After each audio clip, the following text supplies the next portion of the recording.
नमस्कार, आपका GS tutorial में आपका स्वागत है। तो आज हम लोग अपने एक नए series map learning series start करते हैं। तो मैप लर्निंग सीरीज के पहले मैप्स के कुछ बेसिक्स और इसके कुछ फायदे मैं आपको बता दूं। और इससे पहले आप लोगों ने चैनल सब्सक्राइब नहीं किया तो फिर उसे सब्सक्राइब करें।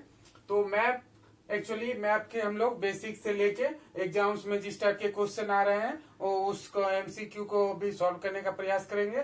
और मैप से एक्चुअली आपको होलिस्टिक कई डायमेंशन से फायदा होता है आपको। इस तरह बहुत से टॉपिक्स जैसे आईआर पढ़ने होते हैं, न्यूज़पेपर को समझने में बहुत सारे प्लेसेज का चर्चा होता है। उसमें कभी tropic of Cancer, tropic of Capricorn, northern hemisphere, इस तरह के बहुत सारे टर्म देखने को मिलते हैं। तो वो आप विजुअलाइज कर पाइएगा। और कभी कभी आपको वेस्टर्न कंट्रीज बोला जाता है, कभी ईस्टर्न कंट्री, कभी एशियन कंट्रीज, कभी यूरोपियन कंट्रीज, कभी अफ्रीकन कंट्रीज। तो इस तरह अगर आप मैप्स में उसे देख के मैप से आप विजुअलाइज नहीं कर पाते हैं तो आप कुछ न कुछ समझने में हो सकता है मिस करते होंगे। तो इसमें सबसे पहले हम लोग देखते हैं कौन कौन से सब्जेक्ट में इससे डायरेक्टली बेनिफिट मिलेगा और इनडायरेक्टली कौन कौन से सब्जेक्ट में इससे बेनिफिट। जैसे मैप पढ़ने से आपको डायरेक्टली ज्योग्राफी के बहुत सारे कॉन्सेप्ट्स क्लियर होंगे। सेकेंड, इसमें आईआर इंटरनेशनल रिलेशन से जुड़े हुए टॉपिक्स आपको डायरेक्टली इसमें हेल्प मिलेगा। फिर उसके बाद वर्ल्ड हिस्ट्री में आते हैं। वर्ल्ड हिस्ट्री भी बिना आप मैप को विजुअलाइज किए आपको समझना थोड़ा सा मुश्किल होगा। उसके बाद हम लोग आते हैं करंट अफेयर्स में भी बहुत सारे जैसे अभी इजराइल पैलेस्टाइन का कोई इशू चल रहा है। तो जब तक आपको इजराइल पैलेस्टाइन के लोकेशन के बारे में एग्जैक्ट पता नहीं होगा कि उसका लोकेशन क्या है तो आपको समझने में थोड़ी दिक्कत होगी। तो उसके बाद तो इस तरह इन को 4-5 टॉपिक्स में डायरेक्टली इससे बेनिफिट मिलता है। उसके बाद इनडायरेक्टली आपको बहुत से पेपर में इसमें समझने आपको अपने विचार या ओपिनियन फ्रेम करने में इससे आपको हेल्प मिलेगा। तो आइए हम लोग सबसे पहले मैपिंग के बेसिक्स से स्टार्ट करते हैं। अगर आप लोग को मैप पहले से आप लोग देखते हुए आ रहे हैं, आप में से जो भी लोग, तो वो अभी इस वीडियो का स्किप कर सकते हैं और नेक्स्ट वीडियो से फिर देखेंगे,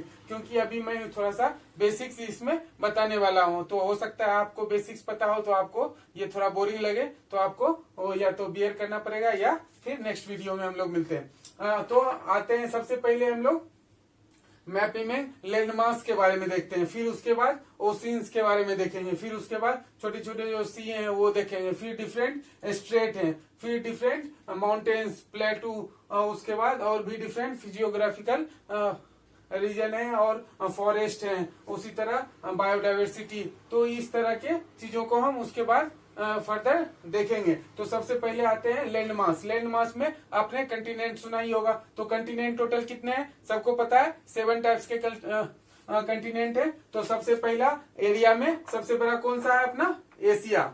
हम लोग इंडिया अपना प्यारा भारत कौन से कंटिनेंट में है, तो वो एशिया कॉन्टिनेंट में। एशिया कॉन्टिनेंट आपको यहाँ ये पूरा एशिया कॉन्टिनेंट है। सेकेंड ये आ गया, सेकेंड अफ्रीका। अफ्रीका करने, फिर अफ्रीका के बाद यूं ऊपर जाएंगे तो ये नॉर्थ अफ्रीका। तो क्या इस तरह मैप में एरिया वाइज है, मतलब आप लोग इसे याद कर सकते हैं। नॉर्मली इसके लिए बहुत लोग देखते हैं, बहुत से यूट्यूब वीडियो पड़े हुए हैं जो कंटिनेंट को भी याद करने के लिए ट्रिक बताए हुए, जो कि उसकी कोई नीड नहीं है। आप लोग रेगुलर, मैं एक आप लोग को सजेशन दूंगा कि आप लोग एक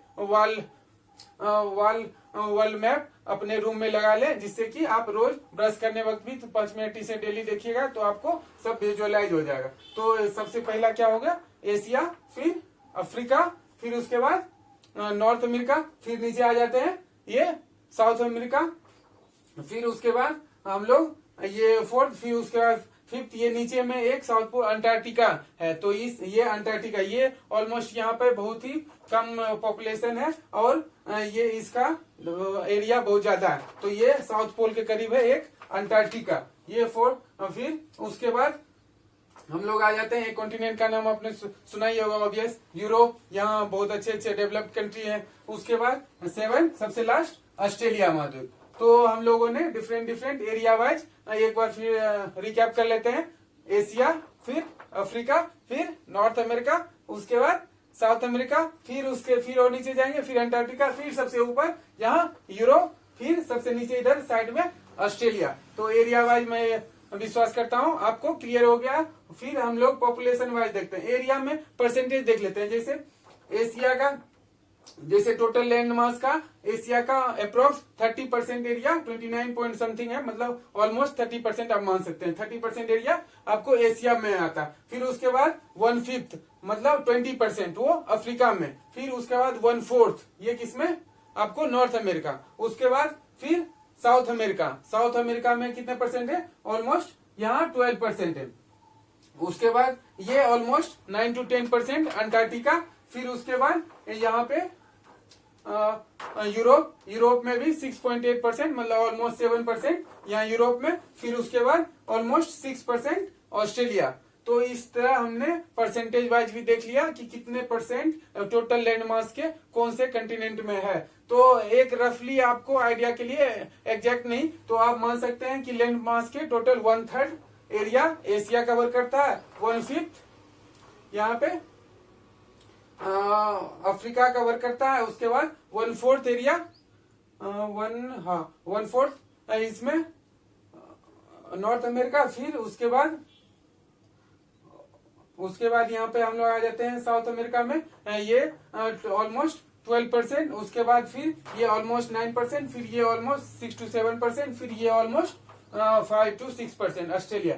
तो अब पॉपुलेशन वाइज देख लेते हैं। पॉपुलेशन में भी एशिया अपना नंबर 1 है। तो यहाँ जबकि जितना एरिया है उसके डबल, मतलब 60% टोटल पॉपुलेशन के, वर्ल्ड का पॉपुलेशन अभी ऑलमोस्ट 7 मिलियन के अप्रोक्स माना जाता है, तो उसका 60% समझ लिए एशिया में है। मतलब लैंड मास 30% है और पॉपुलेशन 60% टोटल वर्ल्ड का है। तो इसी से आप समझ सकते हैं कि यहाँ पॉपुलेशन डेंसिटी बहुत ज्यादा है एशिया में। तो क्योंकि यहाँ फर्टाइल लैंड और प्लेन एरिया ज्यादा है, इसलिए भी यह भी एक रीजन है कि एशिया में पॉपुलेशन ज्यादा है। उसके बाद देखते हैं अफ्रीका में। अफ्रीका में ऑलमोस्ट 17% पॉपुलेशन यहाँ निवास करती है। उसके बाद हम लोग आ जाते हैं नॉर्थ अमेरिका में। नॉर्थ अमेरिका में भी वही यहाँ पर ऑलमोस्ट यहाँ पे टोटल पॉपुलेशन के 7% यहाँ पर है, जिससे कि नॉर्थ अमेरिका से ज्यादा पॉपुलेशन यूरोप में है। यूरोप में ऑलमोस्ट 10% पॉपुलेशन है। तो पॉपुलेशन वाइज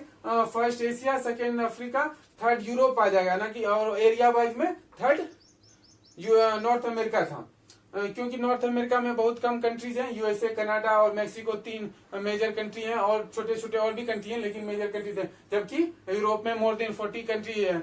तो जबकि एक यूनियन है वहाँ यूरोपियन यूनियन, उसी में 27 कंट्रीज हैं। तो इस तरह हम लोग यहाँ देखते हैं पॉपुलेशन में थर्ड यूरोप हो जाएगा। फिर उसी तरह फिर आता है साउथ अमेरिका, फिर ऑस्ट्रेलिया और सबसे कम यहाँ अंटार्कटिका। अंटार्कटिका में लेस देन 1%, मतलब लेस देन 1 क्या 0.1%, मतलब इसमें अंटार्कटिका में पाए जाते हैं। और ऑस्ट्रेलिया में भी आप देखिएगा तो 0.5%, मतलब लेस देन 1% यहाँ इस कंटिनेंट में पॉपुलेशन पाया जाता है, और एरिया ऑलमोस्ट 7% है। इसे कहीं कहीं आजकल न्यू बुक्स में आप ओशिनिया नाम से भी जानते होंगे कि ये पूरे कॉन्टिनेंट को ओशिनिया नाम से जाना जाता है। इसमें ऑस्ट्रेलिया, न्यूजीलैंड, पापुगियाना इस टाइप के छोटे छोटे आइलैंड कंट्रीज हैं, तो ये आते हैं। तो इसे ओशिनिया नाम से भी आप देखिएगा, तो उसके लिए कंफ्यूज होने की जरूरत नहीं है। इसी को ऑस्ट्रेलिया महाद्वीप का न्यू नोमेनक्लेचर ओशिनिया नाम से कर दिया गया।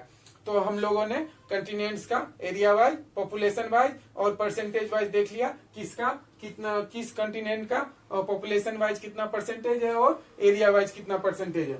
तो अब आप हम लोग आते हैं ओशिन पे। ओशिन आपको पता है 5 टाइप के हैं। तो ये बड़े बड़े महासागर जो भी ओशिन है, ये ओशिन है, और छोटे छोटे जो 2 लैंड मास के बीच में यहाँ पाए जाते हैं छोटे छोटे, ये सी है। जैसे कि इंडिया के बगल में आप जानते हैं अरेबियन सी है, फिर उसी तरह बे ऑफ बंगाल है, यहाँ साउथ चाइना सी है, जो कि रेगुलर आप फ्रिक्वेंटली इसे न्यूज में देखते होंगे, ये आता है। तो इस तरह हम लोग सी उसके बाद कवर करेंगे। तो ओशिन में सबसे बड़ा ओशिन यहाँ पैसिफिक ओशिन। तो ये पैसिफिक ओशिन हो गया। इसका नॉर्थ, ये नॉर्थ साउथ ईस्ट वेस्ट कैसे है वो इसके बाद हम लोग देखते हैं। तो इस तरह ये ओशिन हो गया पहला सबसे बड़ा। और फर्स्ट ये नॉर्थ, ये पैसिफिक ओशिन, फिर अटलांटिक ओशिन, फिर अपना ये इंडियन ओशिन। इंडियन ओशिन के बारे में एक और इंटरेस्टिंग फैक्ट आप लोगों को पता होगा, ये इकलौता ऐसा ओशिन है जिसका नाम किसी कंट्रीज के नाम पे पड़ा है। और किसी भी जैसे पैसिफिक, कोई कंट्री का नाम नहीं सुनेंगे तो ये पैसिफिक ओशिन, अटलांटिक ओशिन, लेकिन इंडियन ओशिन अपने प्यारे भारत के नाम पे इसका नाम इंडियन ओशिन पड़ा था, क्योंकि इसका मेजर ओशन इंडिया के आसपास ही है। उसके बाद फोर्थ आपका हो जाएगा यहाँ अंटार्कटिक ओशन, ऊपर आपका अंटार्कटिक ओशन यहाँ। और उसके बाद फिर एक और ओशन है ये आर्कटिक ओशन। अंटार्कटिक तो कंटिनेंट में हम लोग आर्कटिक ओशन हम लोग एक देखते हैं। उसके बाद फिर एक और ओशन है आर्कटिक देख लिया हमने, तो कितना 5 हो गया। तो हम लोग यहाँ काउंट कर लेते हैं। पहला पैसिफिक ओशन, दूसरा अटलांटिक, तीसरा इंडियन, और उसके बाद फोर्थ आर्कटिक, उसके बाद फिर ये नॉर्थ इसके नीचे में एक ये अंटार्कटिक ओशन भी है, और ये इसे सदर्न ओशन भी कहते हैं और कहीं कहीं अंटार्कटिक ओशन भी कहते हैं। तो ये 5 टाइप का हमने ओशन देख लिया। कौन कौन सा, एक बार फिर कोई कंफ्यूजन ना हो इसके लिए एक बार फिर हम लोग रिपीट करते हैं। पहला पैसिफिक ओशन, दूसरा अटलांटिक, तीसरा यहाँ पे इंडियन ओशन, चौथा आर्कटिक, पांचवा सदर्न ओशन या अंटार्कटिक ओशन। ठीक है, तो इसमें 2 4 5 क्राइटेरिया पे डिस्ट्रीब्यूट किया जाता है, जिसे आप कहीं भी देख सकते हैं। इसमें वॉल्यूम वाइज डीपेस्ट, मतलब कितना कौन डीपेस्ट है, किसका एरिया ज्यादा है, तो उस तरह ये इसी तरह तीनों फ्रेम में इसको देखा जाता है। Pacific ocean, Atlantic ocean, Indian ocean, Arctic ocean, Antarctic ocean. अब हम लोग एक और ही बहुत ही बेसिक चीज देखते हैं जिससे कि डायरेक्शन का हमें पता चल रहा है। जैसे लेटीट्यूड, लॉन्गिट्यूड, इन सब के बारे में आपने ज्योग्राफी में पढ़ा होगा। तो ये बीचों भी पूरे जो भी आप लोग ग्लोब अगर देखा होगा आपने, तो पूरा एक पृथ्वी का आकार शेप क्या है, जियोइड, मतलब एक गोलाकार है, मतलब हेमी स्फीयर टाइप का इसका बनता है। तो इसमें ऊपर से क्या है, चिपटा हुआ और बीच में थोड़ा सा फैला हुआ है, तो हेमिस्फीयर टाइप का बनता है। आपने ग्लोब देखा होगा, तो ग्लोब में बीचों बीच एक लाइन खींचा होता है जिसे कि 0 डिग्री लेटीट्यूड कहते हैं, जो कि 0 डिग्री लेटीट्यूड यहाँ पर ये बीचों बीच पूरे वर्ल्ड को बीचों बीच ये पास होता है, उसे इक्वेटर कहते हैं, या हिंदी में उसे भूमध्य रेखा भी कहते हैं। तो भूमध्य मतलब भूमि के मध्य में जो रेखा हो उसे भूमध्य रेखा, या इंग्लिश में उसे इक्वेटर के नाम से जानते हैं। तो ये क्या करता है, 2 स्फीयर में बांट देता है। जैसा कि हमने बताया कि अभी अप्रोक्सीमेटली अर्थ के साइज को क्या हेमिस्फीयर मान लेते हैं, वैसे तो एग्जैक्टली उसे जियोइड के नाम से जाना जाता है। पहले हम लोग को बचपन में पढ़ाया जाता था कि पृथ्वी का आकार कैसा है, तो नारंगी के आकार का, नारंगी जैसे बीच में थोड़ा सा फैला हुआ था, ऊपर से चिपटा हुआ, तो नारंगी के आकार का माना। लेकिन अब एक टर्म दे दिया गया जियोइड, मतलब पृथ्वी का आकार पृथ्वी के शेप का ही है। तो इसमें हम लोग इक्वेटर के बारे में देख रहे थे, तो जो कि ग्लोब को बीचों बीच डिवाइड करता है, तो उसे फिर ऊपर क्या हो जाएगा, नॉर्थ, नीचे साउथ। तो इसी तरह वो हेमिस्फीयर है, तो ऊपर वाला नॉर्दर्न हेमिस्फीयर, नीचे सदर्न हेमिस्फीयर। तो यहाँ बीचों बीच जैसे पास हो रहा है, तो इंडिया जैसे क्या है इस इक्वेटर के ऊपर है, तो इसे क्या नॉर्दर्न हेमिस्फीयर में आ गया, और इसके नीचे है तो सदर्न हेमिस्फीयर में। जो इसके कंट्रीज के नीचे जैसे ऑस्ट्रेलिया हो गया, ये सदर्न हेमिस्फीयर में। अफ्रीका के आधे कंट्री नदर्न में, आधे सदर्न में। उसी तरह ब्राजील के भी, ये सदर्न अमेरिका में के भी ये बीचों बीच पास होता है। तो इस तरह हम लोग देखते हैं नदर्न और सदर्न हेमिस्फीयर किस तरह है। उसी तरह अब इसमें 4-5 इसमें लाइन है। ये एक ट्रॉपिक कहा जाता है कि सन का मूवमेंट, जहां तक सन डायरेक्ट लाइट होता है उसे ट्रॉपिक कहा जाता है। तो यहाँ जैसे ट्रॉपिक ऑफ कैंसर और ट्रॉपिक ऑफ कैप्रिकॉर्न, तो इसके बीच में ही सन ऑक्सीलेट करता है। तो इसका डिफरेंट जैसे लेटीट्यूड एक तय किया गया है, जो उसके डिफरेंट ज्योग्राफिकल और बेनिफिट को देखते हुए। तो इसमें हम लोग देखते हैं यहाँ बीच में हो गया इक्वेटर, फिर उसके बाद ट्रॉपिक ऑफ कैंसर, जो कि भारत के यहाँ बीचों बीच होके पास होता है। भारत के 9 स्टेट से ट्रॉपिक ऑफ कैंसर पास होता है, जिसके बारे में हम लोग स्पेशली जब इंडिया का मैप कवर कर रहे होंगे तो उसके बारे में देखेंगे। तो